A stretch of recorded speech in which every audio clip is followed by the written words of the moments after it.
Hey everybody, how are you doing? It's Furo here. It's a new week and so I have a new deck for you as well.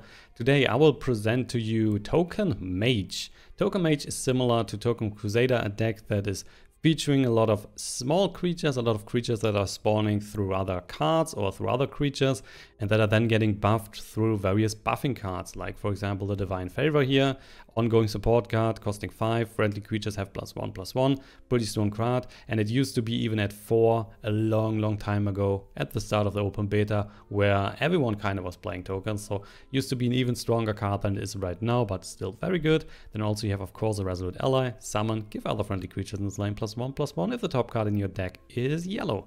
That's also pretty good because of course you're running a lot of yellow cards. Now, the difference between a Token Crusader and a Token Mage is kind of that the Token Crusader has more card draw through, for example, an Ulfric's Housecarl, while the Token Mage has more burst potential because you're running cards like the Lightning Bolt. You can get the Lightning Bolt back with the Ayrenn, for example. I, for once, run right now the Ancano as a test, so you can also run, for example, Cloudrest.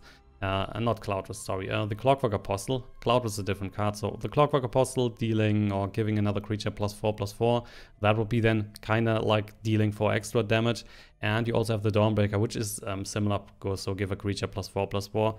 So while the Token Crusader has more card draw, Token Mage has more burst potential, and it kind of just depends on what you like to play. So what is your favorite playstyle? If you want to have more cards in the hand, go for the Token Crusader, otherwise Token Mage. Both cards are at a similar power level, so it's not like you're missing out too much on the win rate. The win rate is kind of similar, so just play what you like.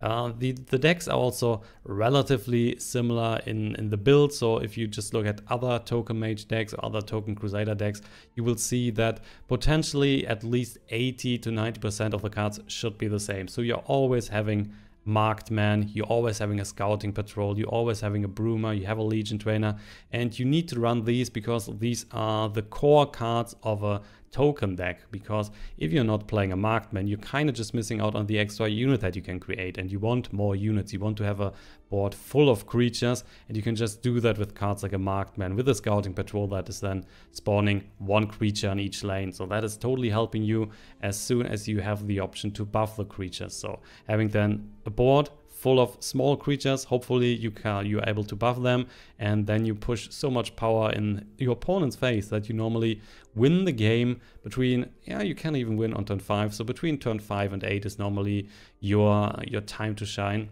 If you are facing a deck that is using a lot of AoE damage, a lot of spells that are crushing multiple small targets, you are kind of doomed, because even with multiple buffs, your units are still relatively small. So if you face decks that are running Ice Storms, for example, these can crush you without a problem. So even if you have 2 Divines out there, your units are getting +2/+2, and then something like a 1/1 is still just a 3/3, and it's easily dying to an Ice Storm. So keep that in mind. Ice Storm, for example, one hell of a card for you, against you, working pretty decent. So we are normally finishing at least on turn 8, that's most of the time the finishing time for you. So the Ancano is just there to make sure that if you need some extra damage in the face, so from time to time there is the opponent sitting at 2, 3, 4 life, and then the Ancano can come on turn 8 to also push a bit more. That's a flexible spot right now, so if you do not like the card, just drop it. It's a bit more expensive than what you normally see at the end card for Token Mage, but it's still working fine. So just try it out for yourself. If you do not like Ancano, drop it. Still, Ancano, one of the best legendaries in the game, so totally a card that you can kind of just drop in every deck. It's always working. So and now I would say we will check the gameplay section out a bit. So I've recorded 2 games for you. Hope you will like it. If you like the video, just leave a little like here under it. Thumbs up would be much appreciated. And now let's check out some gameplay. First match of the day, and we have Token Mage versus a Battle Mage. And Battle Mage, well, you know, there could be some sort of Prophecy Battle Mage, there could be Merrick Battle Mage. One of those is for sure happening. Our start is relatively slow, so what I'm doing is replacing all 3 cards. Despite the fact that we have the ring, we want to start a bit more aggressive even. So Dawnstar Healer, Imperial, that's great cards. Cloudrest as well, but we want to start slower, faster. So like a Scouting Patrol here, there we go. And Wardcrafter, Dawnstar as well. So that's pretty good. So we have a really good curve. And then we are not even forced to use the ring that early. We can just start it with a scouting patrol. Would be not cool to kind of draw a pit line. Because pit line on turn 2 with the ring and scouting patrol on 1 is kind of the best start for you with a token mage deck. Or with any token deck in general. Because my opponent is playing battle mage, there is a lot of ping potential. There is some guards in between, so some pyromancer that are just crushing quite a lot. Some Wardcrafter, we could use the ward on the Imperial Grunt on the right side. And then that would allow us to kill the Protector over 2 turns. That's the thing. We could just go for the Dawnstar Healer with the Magicka. I don't necessarily like that too much. So what I think is we're just dropping the Wardcrafter. Give this one ward, then we are hitting the unit, and then next turn we can kill the 3-2. So when that is hitting the face, Wardcrafter coming. Give this a ward and push 1 in the face, and then on the next turn we're using the Magicka for the Hive Defender. Or if we get a Divine, then yeah, we will play the Imperial Reinforcements instead and play Divine 1 turn later. Going for the face, he might kill the small token. Yeah, deciding where to play his card. So please, what is that? The Harpy. Oh wow, he's shaggling the 1-1. That's funny. We got an Imprison, which we can use kind of turn later. If we go, for example, Imperial Reinforcements here, but I don't see that we want to play it. We could go Hive Defender on the right side. Right now what he's trying to achieve is using the Harpy, hit the Imperial Grunt, and then still keeping the 3-1 alive. If we go for the Hive Defender, that's a big if. We could of course drop it on the right side, then these two might get crushed by Hive Defender. It could also be that he's using a spell, and then he would crush both cards here on the right. I think that is fine, because if he's clearing the lane, we can still play the Imperial Reinforcements 1 turn later. So that should be still the better play than just dropping the Hive Defender on the left side. So he can easily play Firebolt, he can play Lightning Bolt, and then those two would be going down. On the other hand, he's also losing his units, and we still don't have 3 to push. And then we might just go a Dawnstar Healer or something. That would allow us then to keep the Imperial Reinforcements in combination with the Imprison for turn 5. Which might also be very good, because then we can just kill whatever we like. There is indeed a Lightning Bolt. So he's deciding to kinda get rid of all the units here. And we got a Wardcrafter. In that case, I kinda really like to play Dawnstar with the Wardcrafter and keep the Imperial Reinforcements alongside the Imprison for our turn later. So play the Dawnstar Healer here. We will then hit him. We will wait with the Wardcrafter. You could play that first, and then if he's getting a Lightning Bolt, the Dawnstar Healer is for sure surviving, but for now I think it's just better to keep the Wardcrafter and then maybe decide to play that on something else. If he's going for Lightning Bolt on the Dawnstar, well, that's okay. Putting everything in one lane is of course dangerous if he has a Pyromancer, for example. But even then, I think we're better off getting the full value out of the Imperial Reinforcements. And if he's now giving us a Conjurer, so the small 1-1 that can get pinged and then creating a 5-5, we can just kill the 5-5 with the Imprison, so there is no problem. And that's also going down. Also no problem. What is a problem is, on the other hand, that of course, if he's now playing an Ice Storm next turn, he will crush a lot. So we will just survive then with the Dawnstar Healer, and that's it. So all the small Imperial Guns are going down, all the other units are going down, so just the Dawnstar Healer would survive on the board, which totally sucks. So let's push that in the face. So no reaction, we are getting 6 life in total back. And there is 1 prophecy. I mean, if his strategy is to play an Ice Storm next turn, then he is potentially not dropping a Harpy here, for example. But we need to kill this nonetheless. Protect of the innocent. Alright, so let's go Imperial Reinforcements. And then the Imprison is killing the Mark of Bannerman. We are not giving him Nord Firebrands. And by the way, because he's playing the Mark of Bannerman here, that means he's playing a Merrick Battle Mage deck. So Ice Storm, totally playing that. Ice Storm is getting played and we're just keeping the Dawnstar. And then the problem is just that we are not drawing enough cards. Let's heat things It's no Dawnstar, it is a Skaven Pyromancer. Okay, so if we play Ayrenn, we can get back Imperial Reinforcements here, or the Imprison, or the Scouting Patrol. So right now I do not like to get the Scouting Patrol. Imprison would be okay. Imperial Reinforcements would also be kinda okay. We get another one. So the best is totally going for the Imprison, of course. Let's see. May the ancestors bless us. And we get... just the Scouting Patrol. That's unfortunately the worst. The battle is Party is still conceding. Wait, the game is not over yet. So that's a concede. We're winning this. Nice, so kind of a free win. Our hand wasn't that strong and he had a lot of cards in his hand, so that's a free win. Fully concede, and we are at 54. Great. So let's play another game. Game 2 is against the Warrior. We're going first, having Scouting Patrol. We have a Legion Trainer and we have the Hive Defender. Pretty decent start. We could even think about just dropping Legion Trainer on 2 and then play the Scouting Patrol on 3. Especially if we get another 2-drop or so. So we are not necessarily interested in playing the Scouting Patrol first.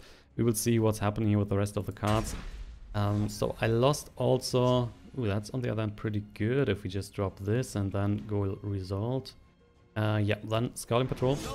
So I just lost the game before this one against the Scout. I wanted to show you the game, but in the end it was just super boring. Giant bat after giant bat after giant bat. So I thought, let's just try something else. Let's 2 in the face. 2 in the face, and then the Legion Trainer. We're dropping that on the right because he's playing a Warrior, so there might be some sort of charge, and that's why we're dropping it on the right here. That's then safer for us. And into the Resolute, into the Hive Defender, into the Divine. That's a pretty powerful combination of cards that is just increasing the board presence a lot, making it harder for my opponent to kill me, and we are not playing too many action cards, so don't worry. Oh, that's also a great card. Damn, if we had the ring we could just play this and then the Resolute would be even stronger. But I do not want to lose this. I mean, we can play the Marked Man and then the Makeshift Defenses. That's also an option. Totally also an option. But, do we want to do that? I don't think so. I think we just want to use the Resolute right now. There we go, we're triggering. And let's push 2 in the face, another 2 in the face, and 1 in the face. So that's 23. If he has 1 pink damage, of course, still the Legion Trainer is his target. But then I might even use the Imperial Reinforcements to trade or so. So Withered Hand Cultist, not the strongest card against our deck, but there's still cards that we want to play, the action cards like Lightning Bolts or so. So we still want to kill it, right? Just trying to figure out what he should play. Apparently there is no extra damage for him. Oh, there is. Steel. So Legion Trainer is down.